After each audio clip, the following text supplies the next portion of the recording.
मलिकांचा मुद्दा एक मिनिट थांबा. याच्या प्रश्नाच्या आधी माझा एक प्रश्न की नवाब मलिक नेमके कोणाबरोबर आहे? तुम्ही वारंवार म्हणत आलात की नवाब मलिक यांचा पाठिंबा आम्हाला आहे. परंतु काल ते बैठकीत आम्ही त्यांचा पाठिंबा कोणाला आहे हे आजपर्यंत कळलेलं नाही.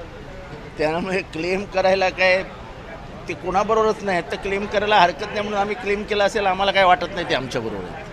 दुसरं काल ते एक महत्त्वपूर्ण बैठक जी पार पडली आहे देवगिरीला, त्या बैठकीला ते उपस्थित होते. याच्यापूर्वी कार्यक्रमांना ते दिसले परंतु बैठकांना मात्र कधीच दिसले नव्हते. काल ते पहिल्यांदा दिसले कारण काल म्हणजे ते कोणाबरोबर आहे ते स्पष्ट झालं. ते बैठकीला दिसले म्हणजे ते कोणाबरोबर आहेत ते युतीबरोबर आहेत हे स्पष्ट झालं. त्यांचा फायदा घेतला जातोय परिषदेच्या निवडणुकीसाठी. तो त्यांनी ओळखावा ना, आपल्याला काय करायचं त्याच्याशी.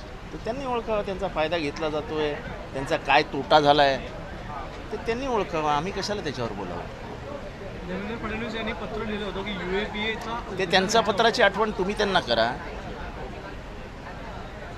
आम्हाला काय करायचं कोण कोणाबरोबर असतं आहे. आम्ही आमची मतं जुळवण्यात मशगूल आहोत.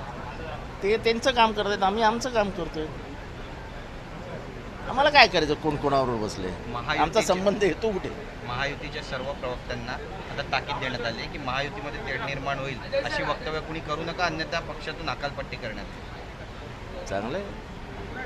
कोणाची हकालपट्टी करतात ते बघूया आपण. बरं, हाथरसमध्ये जे झालं 120 जणांचं त्यामध्ये मृत्यू झाला आणि जो बाबा होता तो आता फरार झालेला आहे. काय वाटतं अशा घटनांची वाढ होते की 160 जणांचा 160. तिथे एकही पाण्याचा टँकर नव्हता, एकही ॲम्ब्युलन्स नव्हती. एवढी गर्दी एकत्र येते.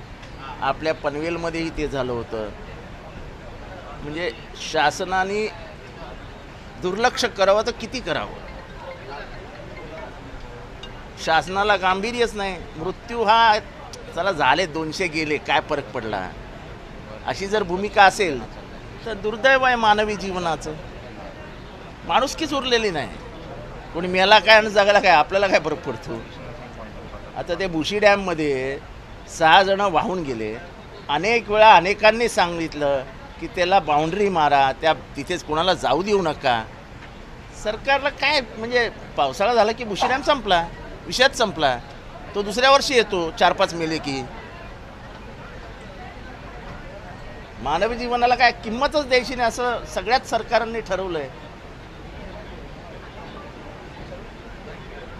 किरीट सोमय्यांनी पुन्हा एकदा एक आरोप केलेला आहे ठाकरे गटावर की तुम्ही मुस्लिम मतांचा फतवा. मला त्यांना विचारायचं आहे, चंद्रपूरमध्ये तुम्ही हरलात, तुमचा मिनिस्टर हरला, किती मुसलमान होते. भारती पवार तुमची कॅन्डिडेट होती, दिंडोरीमध्ये किती मुसलमान होते. तुमचे प्रदेश अध्यक्ष एकेकाळचे रावसाहेब दानवे हरले, किती मुसलमान होते. हा मुसलमानांचा नेरेटिव्ह सेट करत असताना तुम्ही मुसलमानांना मारणार. मागच्या 1 महिन्यात 7 मुसलमानांना ठेचून मारलं. मग तुम्हाला काय वाटतं सगळे माराल, तुम्ही झोडाल, तुम्ही त्यांना वाळीत टाकाल, त्यांच्या एक स्कॉलरशिप्स बंद कराल मागासवर्गीयांच्या. SC ST OBC या सगळ्यांच्या स्कॉलरशिप्स बंद आहेत, त्यांचं शिक्षण बंद आहे.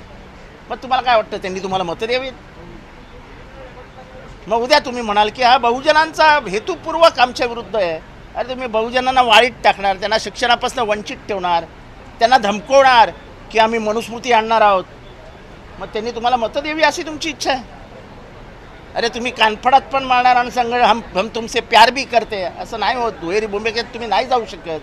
तुम्ही त्यांना बांगलादेशी मुसलमान म्हणणार ज्यांची उभी हयात इथे गेली आहे. किरीट सोमय्या येण्याच्या आधीपासून ते मुसलमान इथे राहत आहेत.